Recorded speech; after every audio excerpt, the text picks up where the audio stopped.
Alright everyone, Shikai Hogan here, reporting for the festival. So, today we are still, well, during the time of recording, it's still snowy here.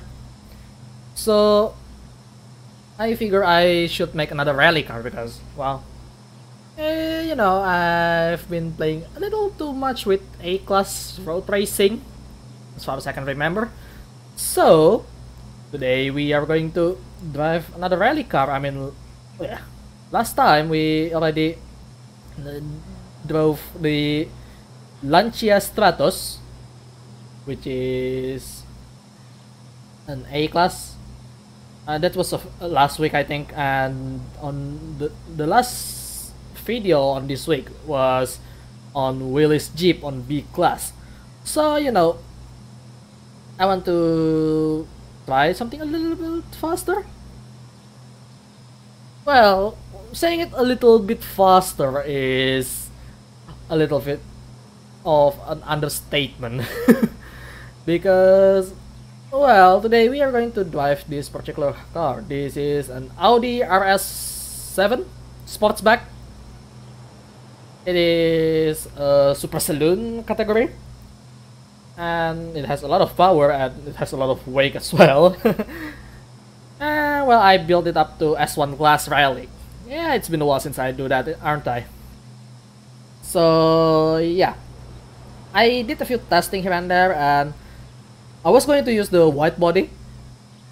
But then, I found this livery right here. This livery here is based on WA2000 from Girls Frontline, and it's made by MrmGengar. It's been a while since I used his livery. Last time I used it, it was featuring a Porsche with car 98K on it. So today I'm back to an Itasha livery from MrmGengar. And well, I was going to use a white body kit as I mentioned earlier, right? But the livery is not designed for white body, because there are so many cuts off here and there and stuff that I don't think you're supposed to have some gap on it. So I figure, yeah, I have the white body, so I should just remove it for now. And well, because of that, I actually cannot reach S1 without swapping the engine. So this engine right here is using the RX V10 Plus engine, I believe. Because yes, it is a V10, the only engine swap that's available on this RS7. Well, the stock engine is not bad, that's for sure, but well, this is the V10, so yeah, should be fun. Well, it is fun, I already tested on a few tracks here and there.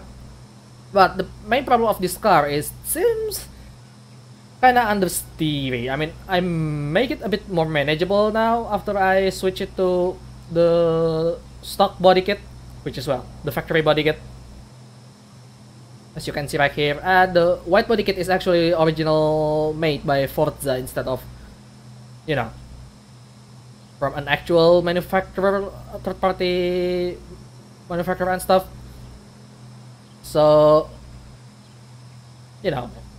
that's why it's kind of like this. And I'll show you at the very end how it looks with the white body. It's crazy. So now, let's have a look around. And right, let's start from the front. It's pretty simple. You won't expect this has an Itasha if it's just tailing right behind you. Like, I mean, sure, it has the sponsors like the Audi itself and the Forza Horizon Festival. And the BBS and Falcon there. And it's just white stripe all the way to the back. Like so. Even the back side is just the stripes like that. And it's kind of unfortunate though with the stripes, because it got cut off by the lip spoiler, I think. Yeah, it's a lip spoiler from the factory that integrated within the body. So I think if you use what is it? If you try to put on a decal on it, you probably want to check out if it works. I'm not sure if it works right now because I haven't tested it out myself. But yeah, the color choice the color choice also kinda reminiscent of the RS7 logo here, because It has the red, and the rest of the font are just chrome. And well, this is obviously the addition, the third-party kit from Forza. There's an option with the actual smaller spoiler, but yeah, it's not that great. And it seems like it's actually a pop-up spoiler actually, but I already read it, so oh well. And we're onto the side. Of course, the main features of this Itasha livery is WA2000, as you can see there. And yes, it's a bit smaller to be honest, but oh well. Of course, there are a bunch of sponsors here and there. Yeah, this is actually quite simplistic in terms of designing, but it kind of pops out the detail here and there, like the sponsors, like Scramble, Sparkle, and stuff like that. The Audi logo and the 2000. I mean, would be interesting if the guy put just number 2 and then add the Audi logo right behind number 2. That would be pretty cool for saying, yeah, this is WA2000 and we made the 2000 with Audi logo. But then again, probably he didn't think that much, but oh well. So yeah, she's a soon, by the way, really soon. It's kind of hard to talk with her. Of course, we have the lettering of WA2000. This is just mirror, but this simplistic livery is kind of nice actually, because sometimes if you see, not just Itasha, just some livery in general, they kind of overcomplicated most of the time. Like, ooh, bunch of stripes here and there. Ooh, bunch of streaks here and there. Ooh, some sponsors all over the place. Like, and this one is just so clean for an Itasha livery. Like, yeah, we buy a car from the factory with the factory color in white, and then we just add some stripes here, some decals here and there, some vinyl, and let's call it a day. And just make it looks good. And it does looks good. So this guy knows how to design the car livery without having to do too much to the car. This simplistic stuff can be really nice from time to time, you know. Like, it's easy on the eyes and stuff like that. So now, since we already talked a lot about that, let's jump into a race on Ashbrook Loop Scramble.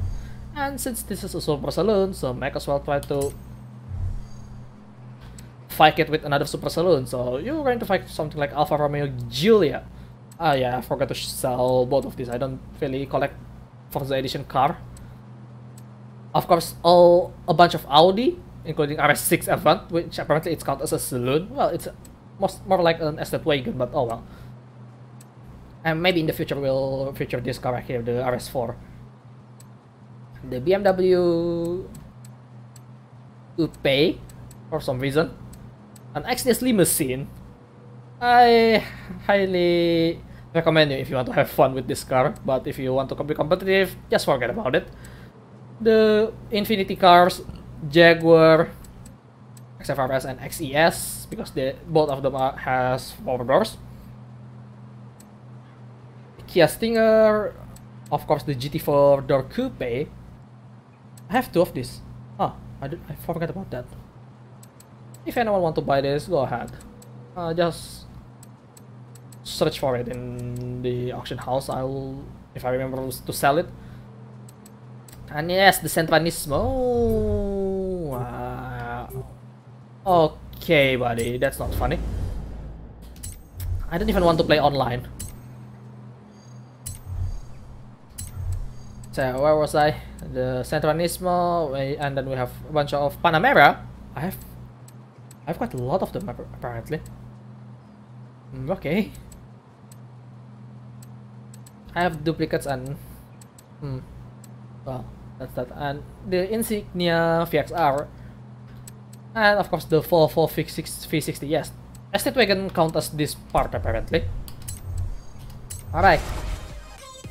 Oh my god, I forgot to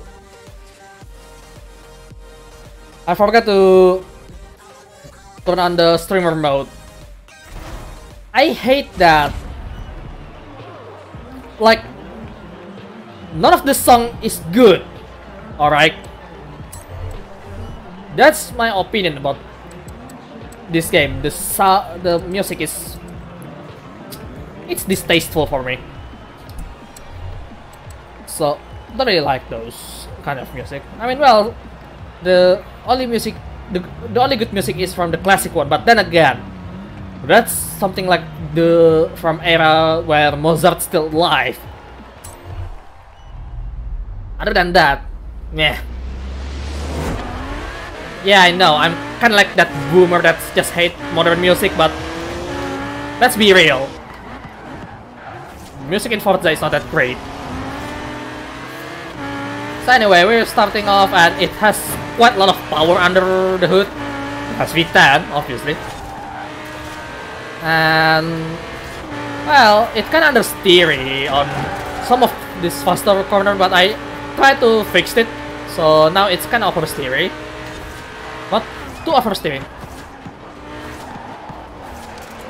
But it's good enough to make sure I don't get the understeer too much. And yes, AI slowed down a lot around the corner, and that car just almost spin.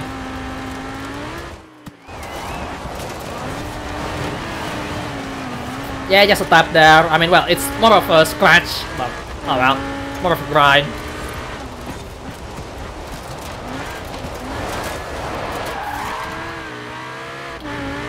Yeah, this car accelerates really quickly for a 1,500 kilograms car. Yeah, around 2,000 pounds.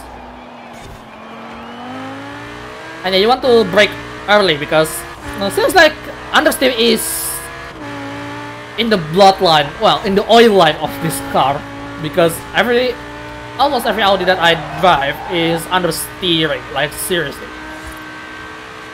But then again, it is what it is. Ooh, I brake too late. I brake way too late there.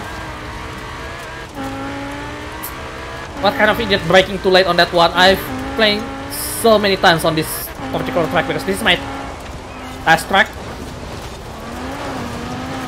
And kinda forgot where to brake sometimes. I have to use handbrake around that because if I just use the... what is it? The normal brakes, it won't turn. This car is pretty quick. After, yeah, I mean, sure, you slow down a lot before a corner. Yes, like that, but then you just go back to up to speed really quickly with this car.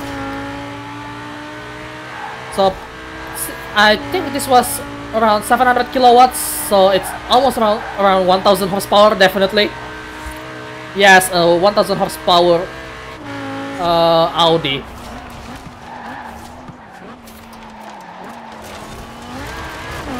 But it does pretty well, actually, in my opinion. Like, it doesn't struggle against the air at all. So maybe it's good for rally, but not gonna be too competitive, I guess. Okay, I don't have to use handbrake that time. Just have to let off the throttle.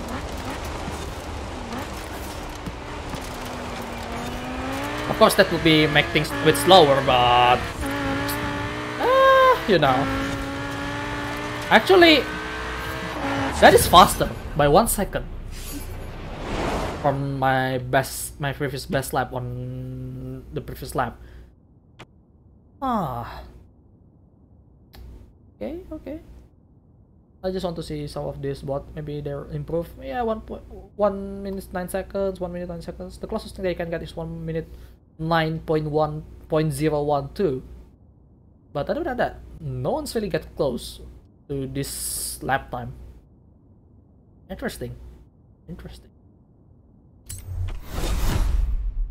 This car is pretty good actually, but the other steer can be kinda problematic if you don't know how to deal with it. Well, the simplest way to deal with it is just slow down, but you're rallying and you want to be fast, so it can be problematic sometimes. Up to the next race. Okay, next race will be on more timer rather than Scramble. Pretty neat circuit, pretty small. So, should be showing you the more of the handling. Oh my god, this place is quite tight right now. And this guy pushed me wide.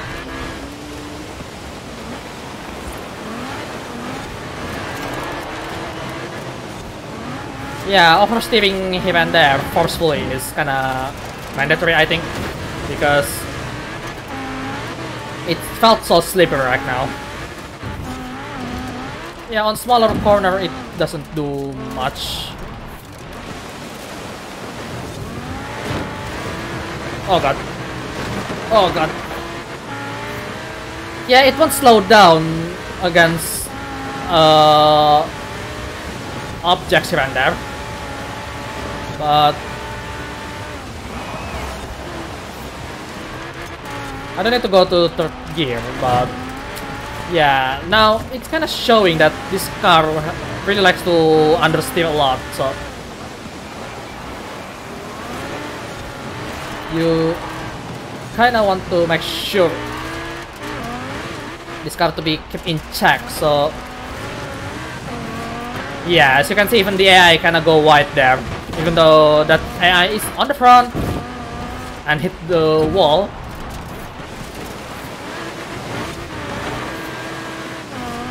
So, you know, and this car is doing well for what it is, but yeah, I cannot just let off the throttle on that. It's really slippery here, even though I already used the rally tire to help me out, obviously, but the car is just too heavy. So you kind of want to do a lot of stuff quite early, like braking and stuff. As you can see, like so. Because if I do it a bit late, it won't be nice. Alright. So right now I'm doing quite fine. No problem whatsoever. And you want to try to use your handbrakes a lot on this car, because if you don't, it's kind of hard to slow it down.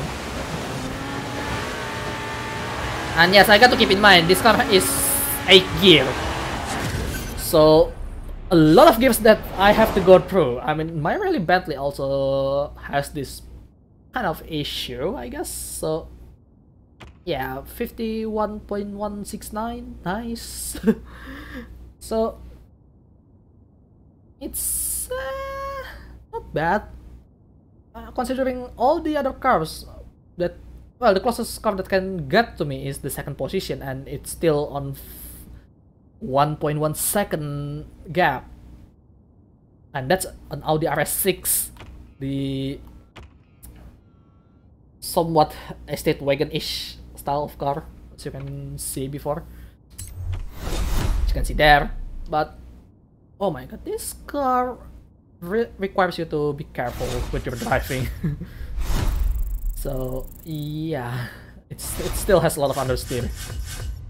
Alright then, on to the next one. Before that, let's see what I get on this thing right here. Gacha is life, baby. Alright, probably 1000.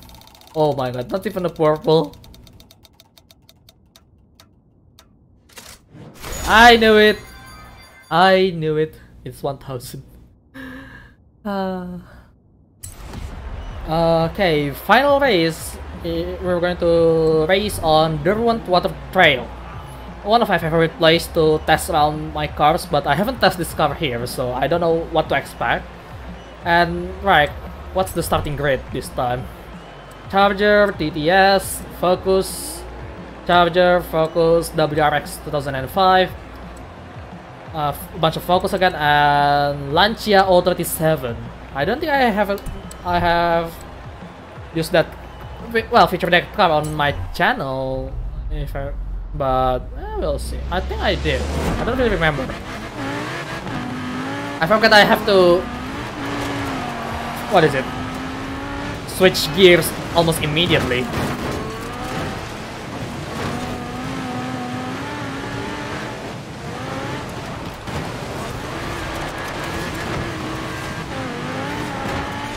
I should have better throttled them, actually, because it doesn't have enough grip to keep up the speed, so feathering the throttle kinda help.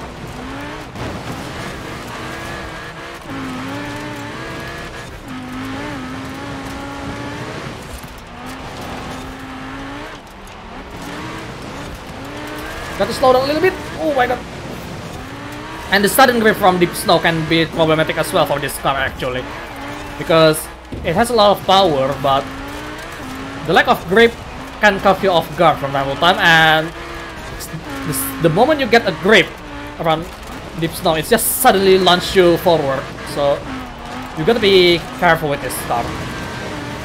And as you can see, I almost sideways every corner there.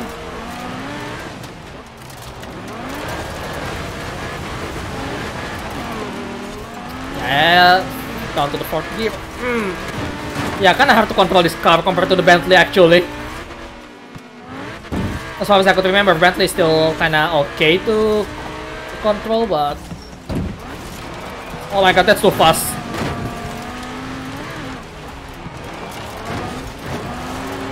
Yeah, it struggles right now.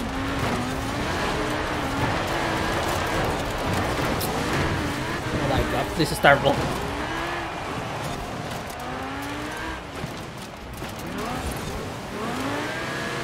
My god, that was a terrible driving from me. But yeah, this car feels out of control.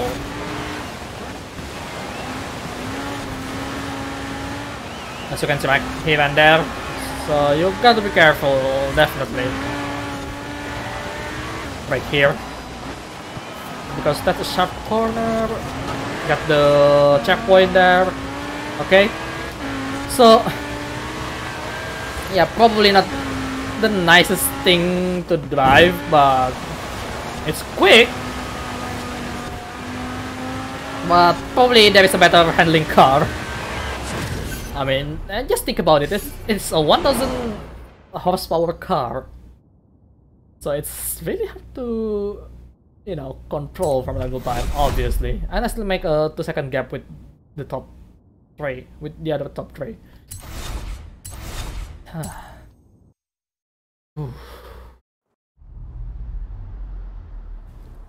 So yeah, that is it for the Audi RS7. That car accelerates really well, as you can see right here, but you got to switch the gear quite quickly because it has 8 gear and the gearing is quite short on my setup, at least. And it can be understeery. More and really slippery too, as you can see here. It still wants to make sure the tails comes out, and it is understeering like that. So you don't want to take a corner too fast, obviously. And well, I really hope someone can do a better job at tuning this car, to be honest. Oh yeah, I almost forgot. I want to show you how the white body kit looks, right? Let's stop right here real quick. Where's tuning? Yeah, the menu is terrible, to be honest, if you think about it. Setup manager, load setup. Hang on, I haven't set this setup. And yes, as you can see there is the white body right there. Load setup, my tunes. As you can see, there is quite a comparable stuff, and honestly, I want to use this one because it has better handling, but the white body is... it doesn't look great on the livery, as you can see right here. Yeah, that white body is really crazy, alright. But problem is, you see from that side, the livery got cut off, so there is a reason why most people make the livery on the stock body kit on this car, actually. On an unmodified body of the car. instead of this. I mean, well, if you make it from the start with for this side, for the white body, I think it'll be fine. But another problem is that, as you can see back there, the vinyl on that vent is kind of duplicated. So that's going to be a huge problem from time to time. But yeah, that is it for the Audi RS7. It is a fun car, to be honest. And yes, that's the stock engine for you. It sounds a lot better.